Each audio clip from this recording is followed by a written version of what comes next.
प्यारे बच्चों, कल हमने पढ़ा था कि संधि किसे कहते हैं। ठीक है, संधि किसे कहते हैं? जब दो वर्ण आपस में मिलकर उनमें कोई विकार आ जाता है तो विकार सहित परिवर्तन होता है तो उसे हम संधि कहते हैं। संधि 3 प्रकार की होती है: स्वर संधि, व्यंजन संधि और विसर्ग संधि। आज हम स्वर संधि के बारे में पढ़ेंगे कि स्वर संधि क्या होती है। स्वर से स्वर का मेल स्वर संधि कहलाता है। स्वर से स्वर का मेल, जैसे हम संधि विच्छेद करते हैं तो दोनों जो पद होते हैं वो इधर भी स्वर हो इधर भी स्वर हो, स्वर से स्वर का मेल स्वर संधि कहलाता है।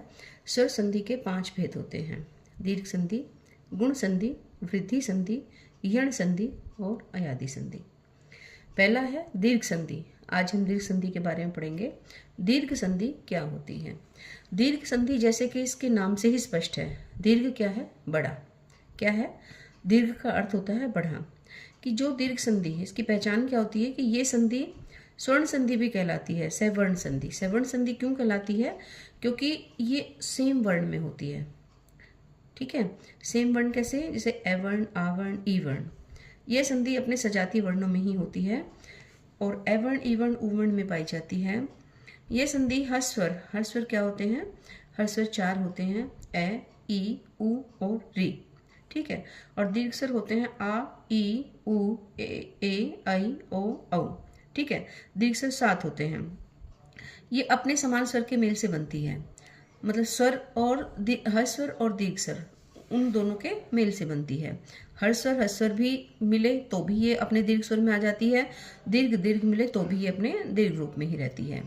ये एक सजातीय संधि है। ये सब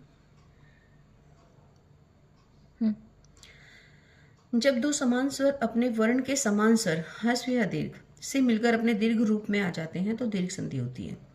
जब दो समान स्वर अपने वर्ण के समान स्वर के साथ मिलते हैं तो वो अपने दीर्घ स्वर में आ जाते हैं, इसे दीर्घ संधि कहते हैं। जैसे ए और ए मिलकर आ मिलकर भी आ मिलकर भी आ और ए मिलकर भी आ बन जाते हैं। ये हमारा ए वर्ण है, जिसमें ए वर्ण में हमारे क्या होते हैं? ए और आ। ऐसे ही ई वर्ण में छोटी ई और बड़ी ई। छोटी ई मिलकर भी बड़ी ई हो जाती, अपने दीर्घ रूप में आ जाती है। छोटी ई मिलकर भी बड़ी ई और छोटी ई मिलकर बड़ी ई, छोटी ई बड़ी ई मिलकर भी बड़ी ई। ठीक है, ये पूरा अपना ये दीर्घ उनका रूप रहता है।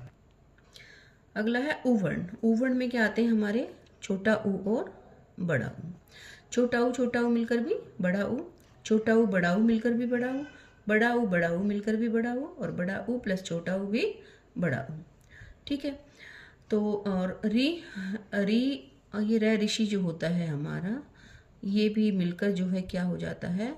इसको हम इस तरीके से लिखते हैं, लेकिन ये रूप जो होते हैं हमारे हिंदी में नहीं पाए जाते, ये संस्कृत में पाए जाते हैं। तो बच्चों, आज हमने दीर्घ संधि के बारे में पढ़ा है कि दीर्घ संधि केवल अवर्ण, ए आ, ईवर्ण, ई, उवर्ण, उ में होती है। ठीक है, इसके अलावा ए, आई इनका कोई रोल नहीं होता इसमें। ये केवल अवर्ण, ईवर्ण, उवर्ण और री, ये जो हमारा हस्वर है, इनमें होती है। ठीक है, कल हम इसके उदाहरण आप बच्चों को समझाएंगे सारे कि अवर्ण, ईवर्ण और उवर्ण के क्या क्या उदाहरण हैं। ठीक है।